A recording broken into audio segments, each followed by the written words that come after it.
Hey, y'all. So, I'm a children's church teacher, so I got to tell you a joke. Children's church teacher was teaching from Exodus about the 10 Commandments with her class. After discussing the commandment to honor your father and mother, she asked, so do you think there's a commandment that teaches us how to treat our brothers and sisters? One child answered, thou shalt not kill.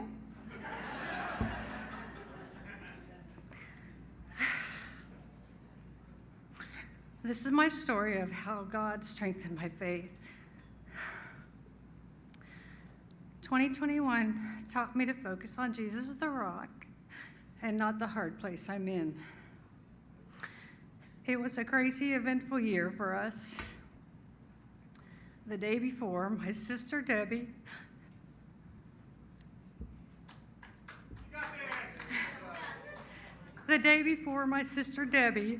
passed into paradise on December 19th, 2020, from cancer. God showed me a small lump in my left chest in the middle of the night. I had been so preoccupied with Deb and extremely busy at work, I hadn't noticed it, nor had I done my self-exams as usual. By January 11th, I was diagnosed with stage 1A invasive breast cancer.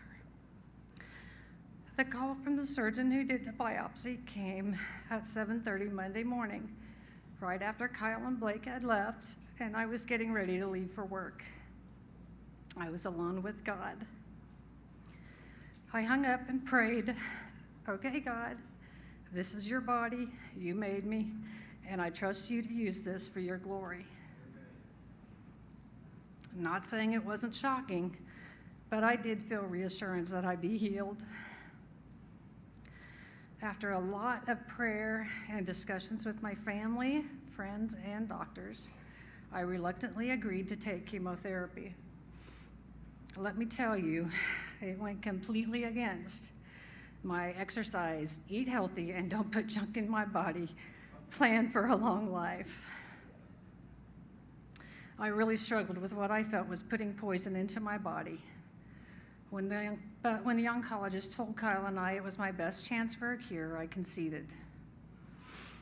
My friend, an oncologist nurse, told me that patients do best when they stick to their routine. So thankfully, I was able to continue working full time, because everybody knows I can't sit still for long.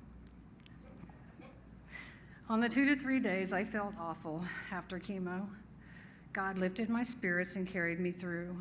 Keeping busy really did help.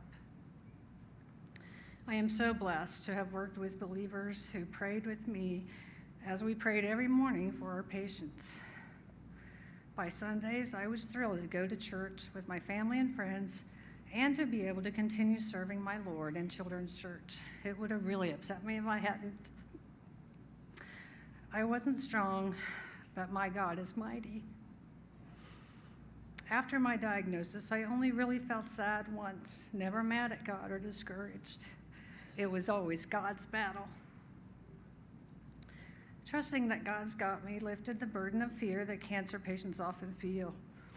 It felt so odd to me being a patient after being a caregiver for over 30 years. I can't imagine going through it without God's assurance. It gave me real empathy for all cancer patients. Cancer takes a team to get through it. During treatment, God reassured me that I was working on my team too. I kept exercising, eating healthy, and most of all, kept praying. God is the head of my team, my master physician and creator. He knows our bodies better than anyone. I was constantly reassured by God that I would be healed. The next very important part of the team are prayer warriors. My heart has been so blessed and humbled by prayer warriors that lifted me up.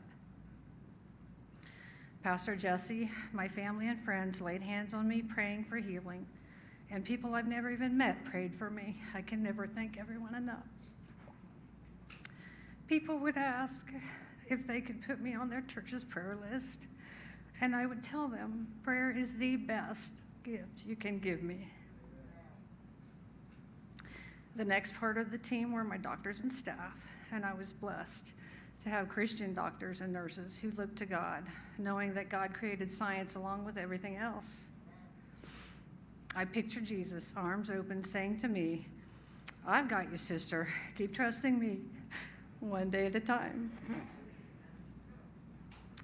After chemo, a lumpectomy, and radiation treatments, I can say I am a healed, ever more grateful believer in Jesus Christ.